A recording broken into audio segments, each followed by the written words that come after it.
Hey, how's it going? I'm coming at you today from the small bathroom of our small rental home, and today I'm going to work on adding peel and stick vinyl tile to the floor.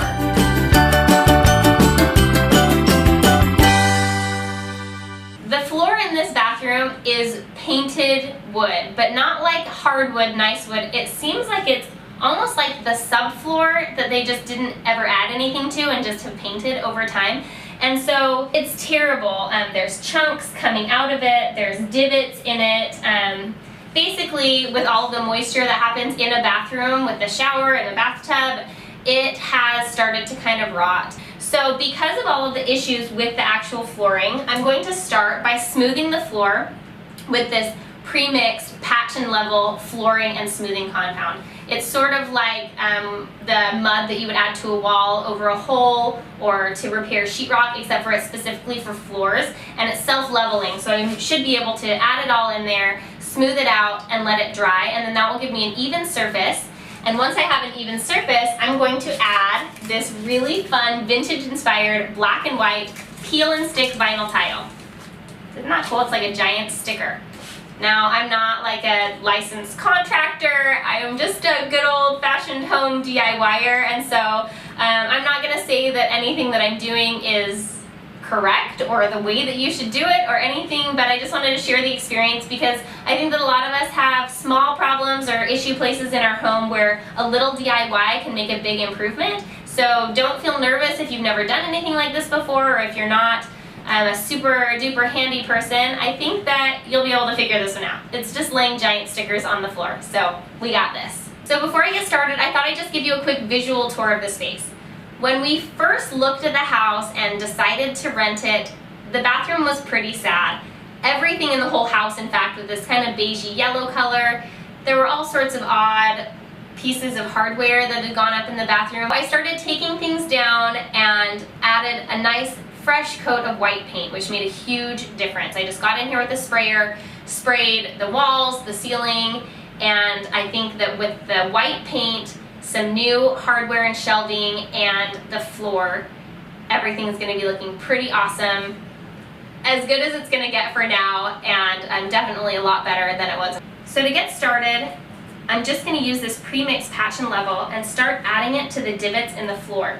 Once I get it all smoothed out, I can wait for it to dry, and when I have a nice level surface, I can start laying this peel and stick tile. Okay, so I've got the floor putty down, and it's pretty close to level. It's not going to be perfect in this situation, but it is definitely a lot smoother and more level than it was before we started. So I'm just going to wait for it to dry for a couple hours, and then I can come back in and start putting down that vinyl tile. With the pre-mixed flooring already installed, now I have a pretty solid base to begin laying my tile.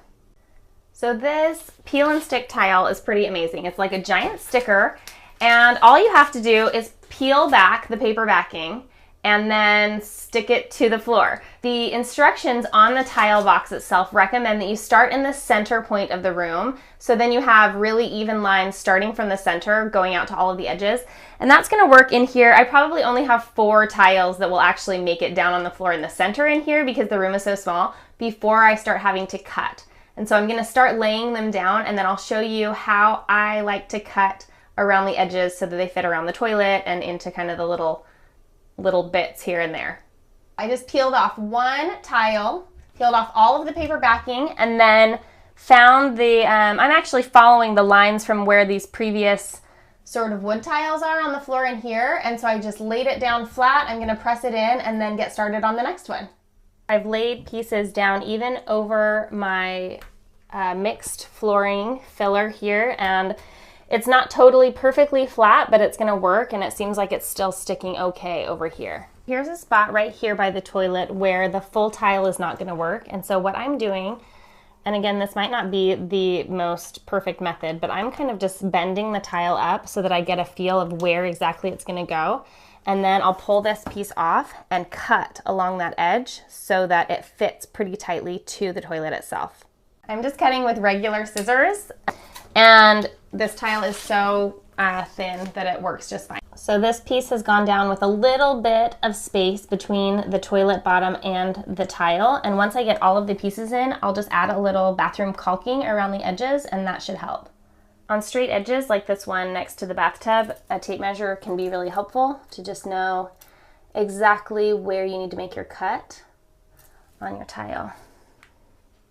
One trick that you can use for some of the tricky kind of windy corners and places where you're going to have to cut the tile is to use a regular piece of printer paper and match up the corners as if it were the tile and then kind of fold it along the edges. I'm doing that here around the door frame so that I can see exactly where I'm going to need to cut. Working with the paper is a lot easier than trying to bend the tile itself, and in this way I can cut the paper so it fits well, and then I can use it as a pattern to cut my tile. I have all of the pieces of tile laid in, but there's still lots of work to do around all of the edges. Now that I've got all of the vinyl tile laid, I'm going to go ahead around all of the edges and add some bathroom caulk. That will help keep the moisture out from under the tile, and it will also help keep all of these little edges in place. And then I will be able to celebrate with this new, very inexpensive, super cute bathroom floor.